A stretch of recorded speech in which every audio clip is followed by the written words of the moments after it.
What is up, YouTube? Here again with another video. Leaf Erickson here, and we're gonna be checking out Matty Matheson's cheesiest Philly cheesesteak. Now, I'm from Pennsylvania, and I fucking love Matty's videos, and I love cheesesteaks, so I want to see what his take is on it. I haven't seen this video yet. I've seen a lot of his other stuff, though, so I figured this would be fun to just do reviews on this, and I hope one day that I could do, like, a food video, because I love cooking. I cook every day. I've been trying to get my wife to let me buy more and more like raw materials and stuff so that, you know, try to be a little bit healthier with the things that we eat and stop buying so much box stuff, because she loves to just get box stuff, and I'm like, you don't have to buy box stuff. I can cook. So anyways, let's get into this. If you enjoy this video, you know, please leave a like, give your comments down below, and subscribe. It does mean a lot. Thank you, guys. Woo, sandwiches. Let's go. I love everything so great. They make the world happier. So true. I fucking love sandwiches. Of all time, a Philly cheesesteak. Hell yeah. I want to show you. It looks delicious. I make a cheesesteak. I know it won't be Pat's or Geno's. I'm going to say it out loud. I'm a Pat's guy when I go to Philly. But the cheesesteak to me, a hot, steamy, kind of minced ribeye with caramelized onions, with the whiz, and I'm going to show you how to do it in a nice. It's actually funny. I live in Pennsylvania, and I've never like went to one of those places in Philly, just because every time I've been in Philly, I didn't have the time to stand in line for how long those lines are. So I would just go to like some other place and get one. And I've always had good cheesesteaks in Philly. I've just never gone to like the big ones, which a lot of people say it's not worth the wait anyway. There's no tricks, there's no elevation, there's no fucking anything. I'm just gonna try to make it. We're cooking. I know you're gonna rip on me for a lot of stuff, because I know even when I made the Italian beef from Chicago, you make fun of me. Now I'm making the cheesesteak from Philly. A lot of people are gonna be like, get the fuck out of here, Matty. And you know what? I'm getting the fuck out of here. But I'm gonna make my sandwich first, okay? So the thing that you should get is a really nice kind of center cut. Looks good. And you should get good buns. These buns aren't even the best fucking buns, because in Canada you can't get good fucking buns anywhere. This is the best bun. I can get a typical piece of shit sub bun. That's it. I'll tell you what. A lot of stores now, like we use Steakums a lot, like just because they're convenient. And you can throw them in the freezer for a while, and you know you can have them. It's just like for a quick cheesesteak, Steakums aren't too bad if you season them right and put some peppers, onions, and stuff in there with it. But I've noticed a lot of stores now are having like more fresh, like shaved steak or like stuff that you can get, and that shit works really well. So you don't have to like cut your own stuff or anything, and I think it tastes pretty much just as good as if you go to Philly or just any place around Pennsylvania that has steaks. And a lot of people don't know this, but Pittsburgh has their own version of a cheesesteak as well, where they put like French fries and stuff on it. Pittsburgh loves putting French fries on their sandwiches. So yeah, if you've never checked out like the Pittsburgh cheesesteak, you definitely should check that out as well. It's just as good as the Philly. Basic ribeye here. You got to get it big enough so you can slice it and shave it.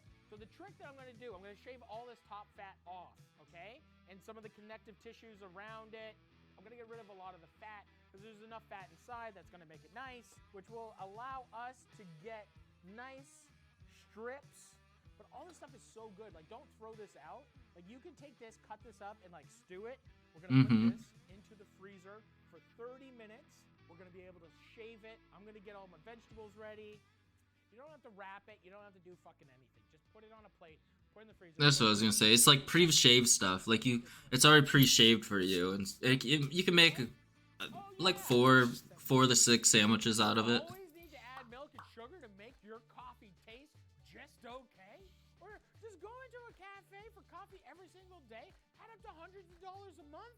Yeah, it does. So let me tell you about my friends at Cometeer. Cometeer isn't like any other coffee. It's high quality coffee, expertly ground and brewed to flash frozen for flavor and freshness, so you can melt your way to. I think my dog just sneezed or threw up. More in seconds. No equipment needed. Their coffees are sourced from the best roasters, and the capsules are 100% recyclable. Comment here. Alright. I don't really drink coffee. Get $20 off your first purchase. Just click the link below. That's 10 free capsules. Like, I enjoy a coffee once in a while, but like, I don't need it to be energized. I don't really do a lot of caffeine, to be honest, either. I just naturally have a lot of energy. Click the link in the description. Commenteer.com/Matty Matheson to get $20 off your first purchase for a limited time. Thanks again, Commenteer. Wow, that's incredible. It does look good. I mean, Cheesesteaks. You got peppers, you got onions, you got mushrooms, you got pickled hot cherry bombers. The thing that I want to do. Yummy. That looks good. That sounds good. And be the same size and texture. I'm gonna be able to kind of garnish it up with all of my fixings. Just take off all the stems of all your mushrooms, and you just take the gills from the bottom and you peel. Well, some of them they break a little bit. Yeah, I love mushrooms on this cheesesteak. You have a perfectly clean mushroom, everybody. Get your little cast iron pan, a little oil. I'm gonna use the stem, so I'm gonna quarter these and then just run my knife across. And this is the kind of size that I want for all of my toppings. With the mushrooms, we're gonna cut each one in half and then just slice it. It's a lot of mushrooms if he's only making one sandwich, though. You know, he always makes a lot, I feel like, but I guess that's good because then you're getting portions for like a family. Off the plane, I go straight to Pat's, and before I get on the plane, I go to Pat's, and I want the first and last thing in my mouth to be Pat. All right, so we're just going salt, crack Pat. We're just gonna saute this with a little canola oil. And when cooking mushrooms, you want to kind of cook on high heat. As you keep cooking, the moisture evaporates, and the oil is still left in the pan, and then that's when we're gonna get them nice and crispy. Okay, here we go. We got crispy. Yeah, mushrooms got a lot of moisture in them. Not every single mushroom is crispy. That's okay. So you can just cut all the little shoulders off. We're just gonna run our knife across. Yep, that's all you need. Got some orange, got some yellow. You know, just slice it up. Just saute the peppers. See, I'd go with won't take as long for the mushrooms. red and yellow usually is what I use. Once again, A red and orange. I usually like to have a red one in there. you don't really have to caramelize the peppers. We're just gonna cook them out a little Mostly bit. just for color. That's it. We just have to soften them up a bit. Quick saute. Never hurt anybody. Those are gonna keep steaming and cooking. And now we got some white sweet onion, and we're just gonna dice this up and put this into our pan. We don't even have to clean it out. We got the peppers in there. We're gonna just throw in the onions. I did do 2 whole onions because I do want it to cook down a little bit. Add just salt to the onions, okay? I just don't want to add any pepper to it. I got pepper in the mushrooms, pepper on the peppers. I'm gonna put pepper on the beef, but the onions I'm just gonna leave alone, okay? Yeah, look good. All that moisture is coming out. Then all of a sudden, that oil will be able to do its thing, and we get rid of the moisture, and then it fries up. And all that onion water moisture is just going in the face and the eyes. It's really fucking me up. It smells like Grandpa's pillow, kind of. We all know that smell. I love the smell of onions cooking, to be honest, man. Everybody knows what the Grandpa's pillow smells like somehow. You know, it's rough. It's been kind of greasy. Feet kind of smells like BO. Yeah. A lot of drool in there. A lot of just. I remember my grandparents, man. They had a couch that they had a couch that literally smelled like BO, like because like everyone would just like lay on it and stuff, like after football or baseball practice and stuff or games, you know, and not even shower yet. So like it just like soaked into the couch, and it was just it was the worst. Oh yeah. You'd always get a whiff of like BO from the couch.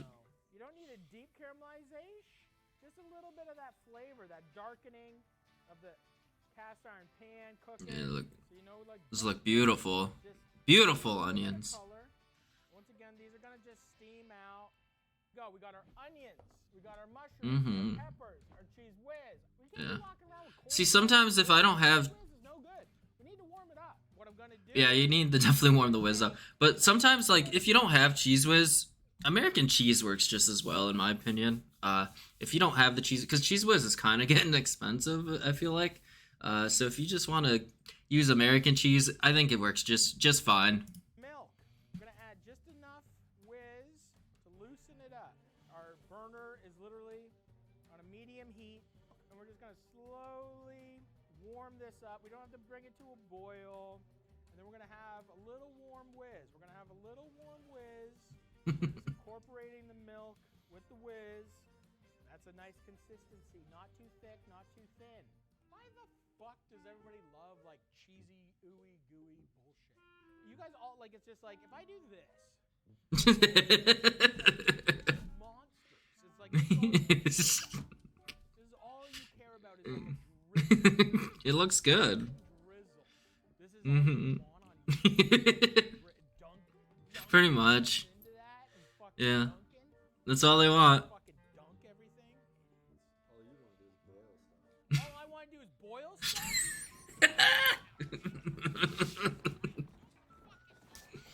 That's awesome. Out of the freezer. Get a cleaver for this. Cause see this? This is what you want. You want a blade that's sharp and is actually higher. So we're gonna slice this as thin as possible. And it doesn't have to be these perfect strips. It can just be like these chunks, and we're just like slicing it up.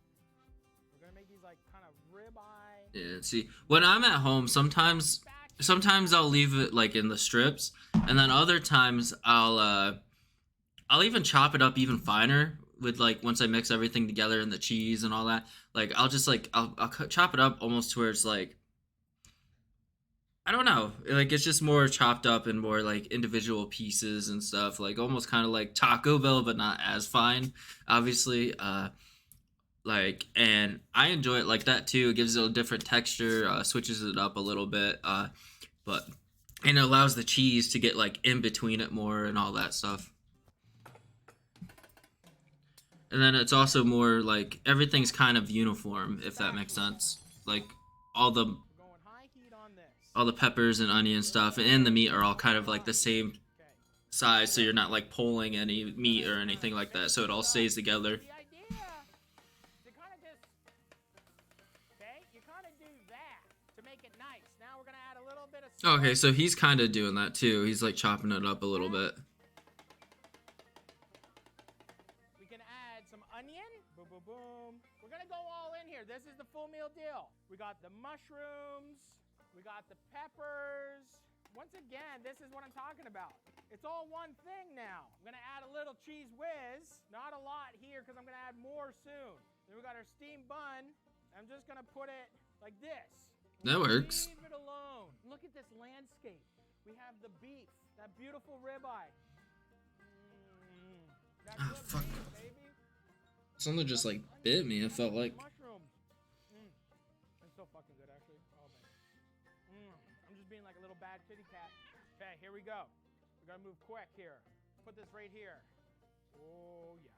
Yeah, there we go. We got whiz. Looks so good. Oh, baby. And we got the pickled hot peppers with the juice. What I do is I rip these up. So like, yeah, with like something more this fresh, it's definitely way better, like when you cut it up like this. But like, if you have the like cheaper stuff, like the you know what I'm talking about, like the freezer cheesesteak stuff, like if you cut it up small like this, sometimes it'll almost get like mushy and like it's not good. So like you kind of, for those ones, you just kind of want to like break it up into like bigger pieces, and then try not to like over chop it, because if you over chop it, then it's just like a big mushy mess. But when you have like real meat like this, it doesn't get like that way, obviously, because it's more natural and it's cut a little thicker. A Philly cheesesteak. And usually I just make it with the onions, okay? I usually just make it with the onions, and I'm going in right now. Good pepper. Couple extra little cheesers. Ooh, ooh. The cheese is hot. I don't know why I never got the. I always just wanted the onion, but now I'm like, hey, why am I not getting the full basket? Why am I not getting the bouquet? Why am I not getting the bouquet? Hours of Philly offers the mushrooms, the onions, the peppers. Guess what? This is fire. So fuck all y'all. This isn't the best. So good. Philly cheese. The best Philly cheesesteak is in Philly. So I just want you guys to know. That's how I make a Philly cheesesteak. That's because I feel like in Philly. Is it the best? No. But is it good enough? Yes. Yeah. I'm Matty Matheson. Hell of a video. So good. I love his stuff, man. So yeah, anyways, I think because in Philly they use a lot more like seasoning than just salt and pepper. I think they have their own special like seasoning mixes that they use that make it stand out. And obviously it's, you know, the trade secret thing. But anyways, yeah, thank you guys so much. If you've watched this video all the way through, please give it a like. You know, if you haven't yet, subscribe to the channel if you want to see more stuff like this. And I also do gaming stuff. I'm live streaming. Maybe I'll make some cooking videos down the road if it gets enough interest. And I'm just here making videos for fun. This is just, I have nothing else to do during the day usually, so I figured why not just give it a go and see what happens. It's just fun for me. So if you have any videos you want to see me react to or whatever, leave those down below as well. And I'll see you guys next time. Peace.